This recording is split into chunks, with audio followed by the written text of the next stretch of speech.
ارشاد فرمایا فَإِنَّ اللَّهَ يُحِبُّ الْمُتَّقِينَ کہ بے شک اللہ ڈرنے والوں سے بڑی محبت فرماتا ہے،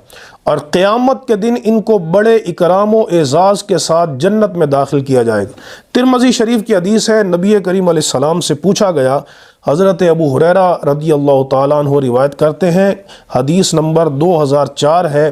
آپ فرماتے ہیں کہ نبی کریم علیہ السلام سے پوچھا گیا ان اکثر ما یدخل الناس الجنہ کہ لوگوں کو کون سی چیز جنت میں زیادہ داخل کرتی ہے، یعنی بندے کس عمل کی برکت سے بہت زیادہ جنت میں جاتے ہیں، تو نبی کریم علیہ السلام نے دو چیزوں کا ذکر کیا، تقوی اللہ و حسن خلق، فرمایا کہ اللہ کا خوف، ڈر اور اچھے اخلاق، یہ دو چیزیں جس بندے میں جمع ہو جائیں تو وہ بندہ جنت میں داخل ہوگا۔ اور کتنے